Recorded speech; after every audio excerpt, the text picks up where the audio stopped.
దేవునికి స్తోత్రము.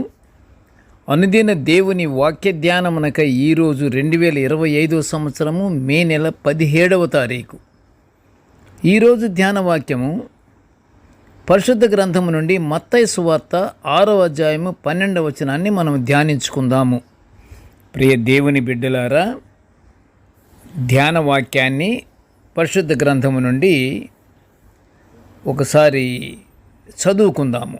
మత్తయి సువార్త 6:12 వచనము.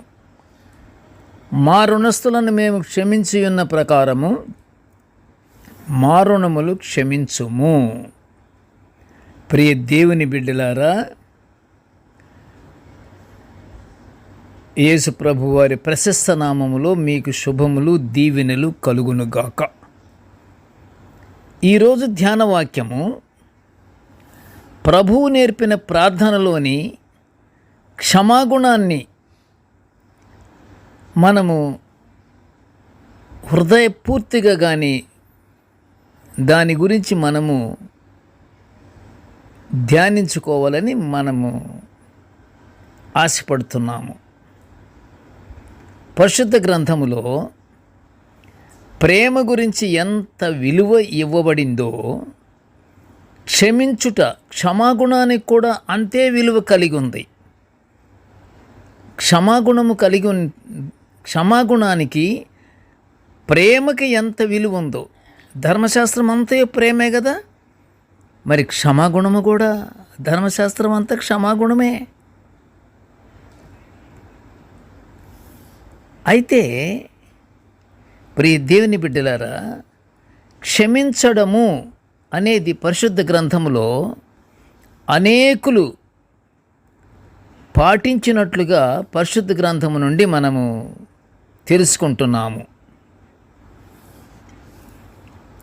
అయితే మనము ఆ విషయాన్ని ధ్యానించుకునే ముందు క్లుప్తముగా గొప్పగా క్షమించిన వారిని కొందరిని మాత్రమే మనము గుర్తు చేసుకుని దేవుని మహిమపరుచుకుందాము. మొదటిగా యాకోబు చూద్దాము. యాకోబు అతని సహోదరుడైన ఏశావును మోసగించి అతని ఆశీర్వాదాలన్నిటినీ దొంగిలించినట్లు పెద్దవాడైన ఏశావు ఎరిగియున్నవాడైనను కొన్ని సంవత్సరముల తర్వాత వారిద్దరూ కలుసుకున్నప్పుడు కొన్ని సంవత్సరాలు వీళ్ళకి మాటలు లేవు, కలయిక లేదు, ఎదురెదురు పడటం లేదు, ఏమీ లేదు అసలు. ఎలాగా? ఈ విధంగా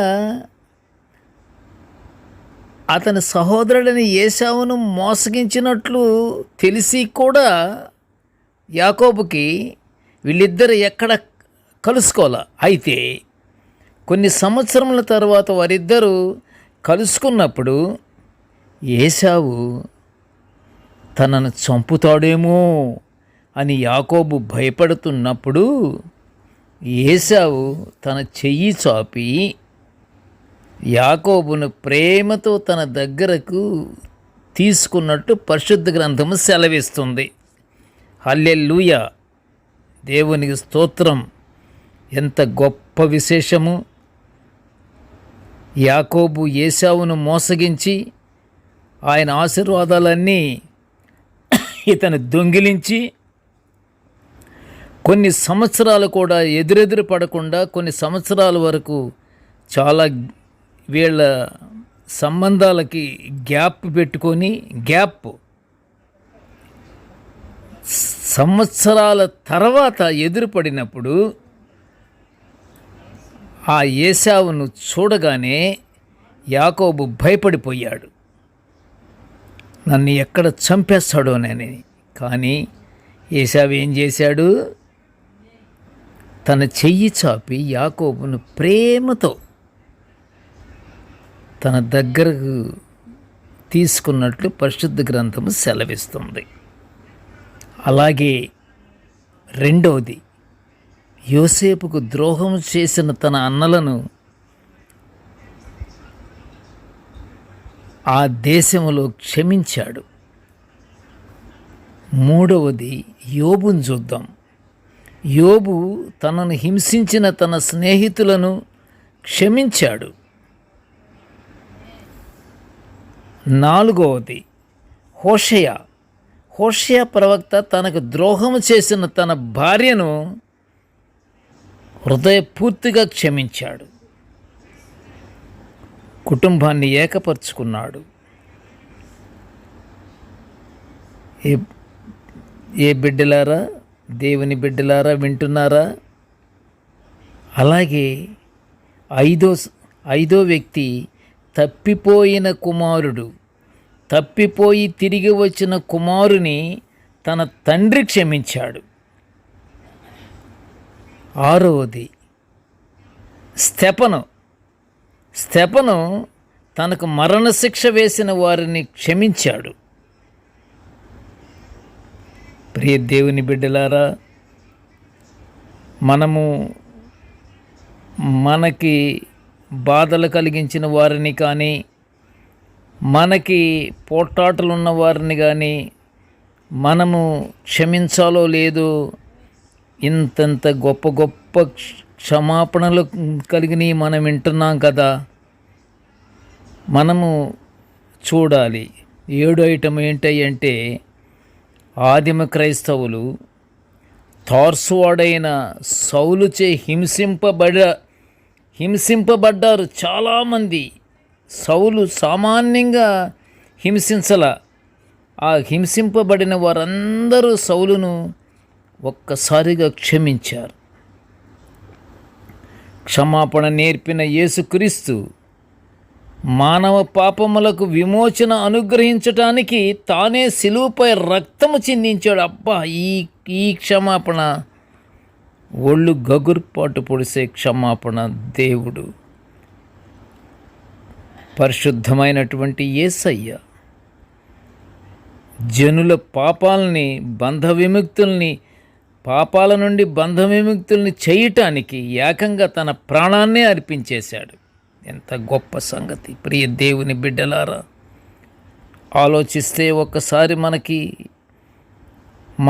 మనము ఎంత మన శత్రువులు అనుకున్న వాళ్ళెంత మనుషులు, ప్రతి ఒక్కరిని మనం క్షమించాల్సినటువంటి అవసరము ఇప్పుడు తప్పకుండా కలగాలి. ప్రభువారు కూడా ఆయన ప్రాణాన్నే అర్పించాడు మన పాప బంధకాల నుంచి విడిపించటానికి. కావున ప్రియ దేవుని బిడ్డలారా, మనకు విరోధముగా ఉన్నవారిని ప్రేమగల హృదయముతో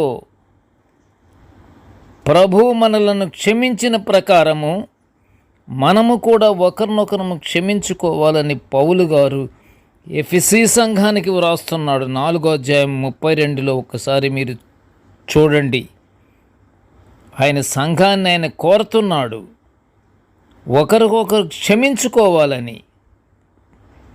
పౌలు గారు ఇంత గొప్ప విషయము క్షమాపణ అంటే మాటలు కాదు. ధర్మశాస్త్రమంతయు ప్రేమ కలిగి ఎలాగున్నదో క్షమాపణ కూడా అలాంటిదే. ప్రేమకు ఎంత విలువ ఉన్నదో క్షమాపణ కూడా అంతే విలువ ఉన్నట్టుగా మనము చూస్తున్నాము.